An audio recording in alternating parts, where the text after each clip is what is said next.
We have another follower submission to read. As a reminder, you can submit your story at reddit-saidit.com. This one from Kim. Am I the asshole for acting the way I am after 2 years? Me, female 31, moved in with boyfriend 32 male 3 years ago. Let's name him John. About 6 months after moving in, he comes home and tells me he's going on a trip with some friends and he already booked the flight without even talking to me first. Cool.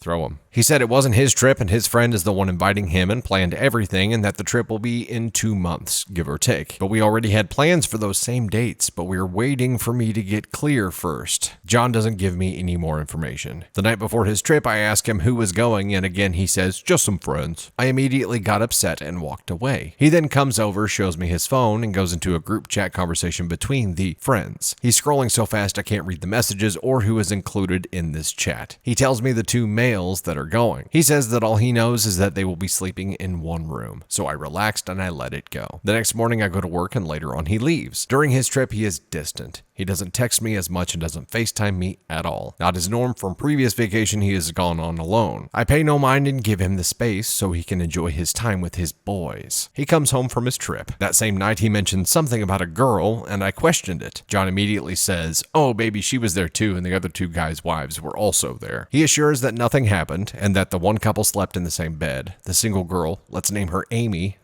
Oh God. Really? Really? You named her Amy? Go ahead and throw the red flags for the name alone. Little Amy, red flags falling from the sky.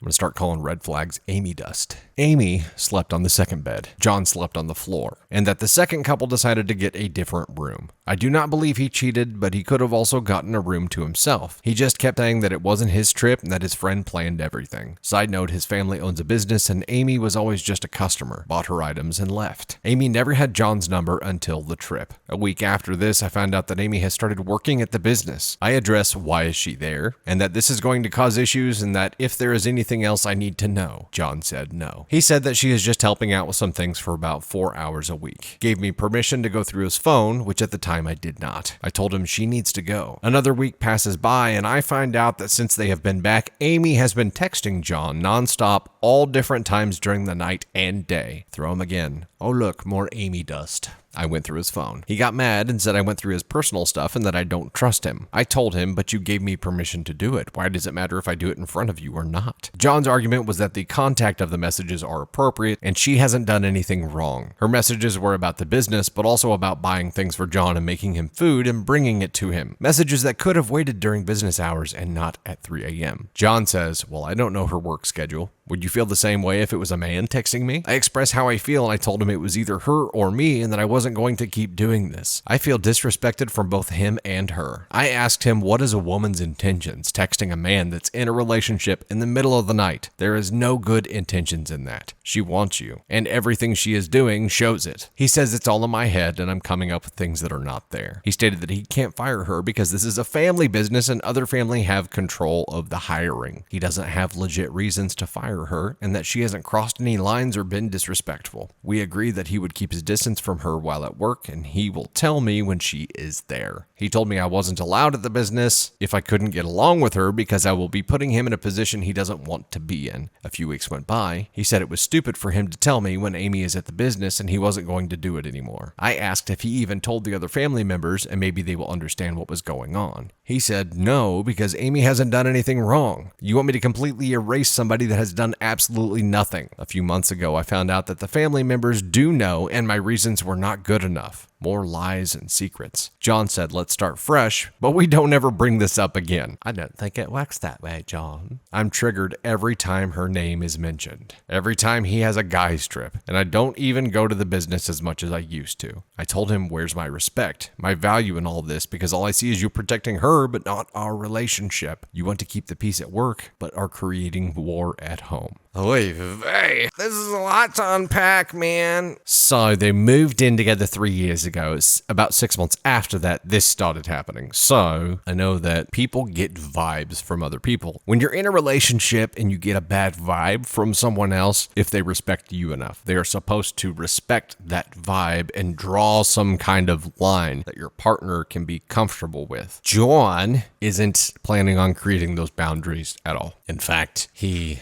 sleeping in the same same room as Amy, and immediately after that, them being a little bit more than buddy-buddy, her texting him at 3 a.m. Amy has to understand that texting him at 3 a.m. when he's in a relationship, living with his girlfriend of multiple years now, ain't cool. And she's probably doing that on purpose to cause problems. And if that is the case, then she's trying to cause problems because she does want John. I don't know why I have to say his name like that. John. He really could just be an idiot and not realize what's happening here, or he could just like the extra attention. The fact that he was shady about who is going on this trip in the first place, and then there ends up being this girl there, what he should have done if he respected you, OP, as soon as he found out this single girl was there, would probably be to text you and let you know, like, hey, baby, I'm sorry, I didn't know. Again, this wasn't my trip. Here's what's going on. Here's what I plan to do to make sure that there's no shady stuff going on. But he didn't care to do that at all. He just took a vacation to Shady Land and then came back and brought some shady baggage with him and really doesn't appear to give a shit about how it affects your relationship at all. This could be him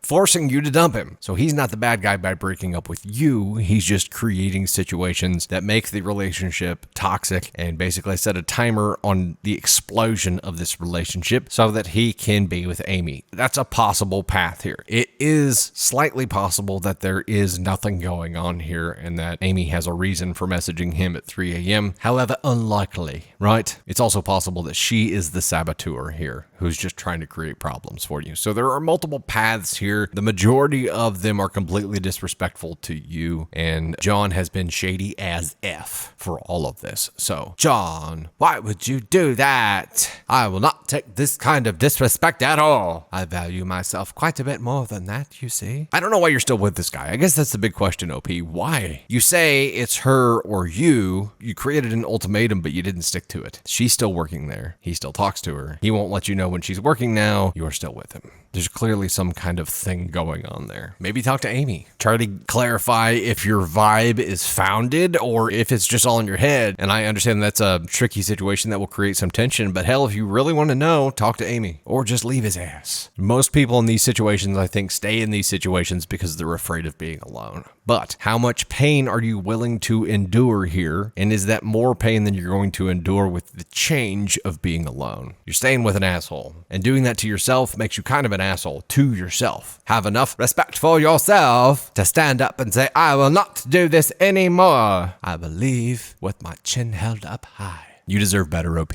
I don't know if there's anything going on here or not, but clearly some boundaries have been stomped on, and John doesn't really give a shit about it. So he could just be forcing you to dump him. So he's not the bad guy. And that's a pretty bad guy thing to do. Shady as F.